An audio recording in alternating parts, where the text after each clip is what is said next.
Welcome back, everyone. In the last segment, you saw just some of the shady dealings of the Clinton Foundation, but joining me now is the man who literally wrote the book on it, Peter Schweizer, author of Clinton Cash, president of the Government Accountability Institute.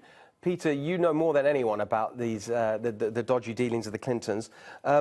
Tell me why you think we should still care about it, even though they're kind of departing the scene, as it were. No, I think that's a great question. I think it goes to the heart of the matter. Look, what the Clintons did is not just about the Clintons. The Clinton Foundation, the Clinton Global Initiative, these ramped up speaking fees while she was Secretary of State. If this is allowed to go forward unchallenged, not investigated in a serious manner for criminal conduct, we know one thing about Washington, D.C., and that is if you give political figures a way to make money in public service, it's going to be imitated.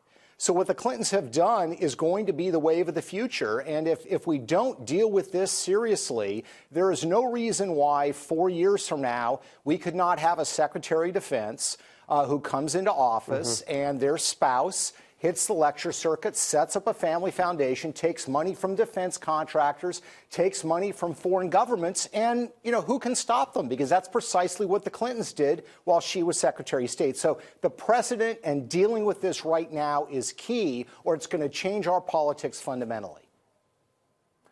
Such a great answer. I couldn't agree with you more.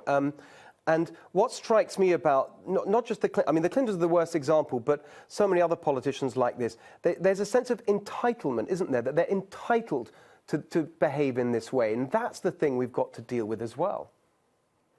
Yeah, they feel entitled. And look, I think we have to be a little more sophisticated in the way in which we track what goes on in Washington, D.C. We've got this government shutdown going on, and certainly there are issues that are different between the two sides. I'm not minimizing those.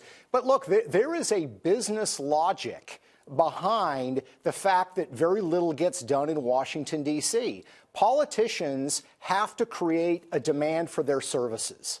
Let me repeat that. Politicians have to create a demand for their services. And they do that by not solving problems, by obscuring facts, which creates revenue-generating opportunities. So what I've just said for a long time, whether it relates to the Clintons or it relates to Congress, you have to look at what's happening not just on the policy level of what the policy stances are or what the politics are, but you have to look at the money flow. How is the money being made? And you make money in Washington, D.C. by extorting people and by trying to control the legislative agenda and not getting too much done. Peter, that's so well put, and it reminds me that you wrote another brilliant book amongst many called Extortion that really brought that home to me. And you made the point just there, which is that when people talk about corruption, it's as if, you know, these outside interests are trying to bribe the politicians. It's often the other way around. Right. The politicians are extorting money from the businesses and so on to get rich. And you really set that out in Extortion. I'd love to have you back and talk about that in more detail. That's all the time we have tonight. But I really, really appreciate you joining us. Thanks, Peter. Great to be on. Thanks.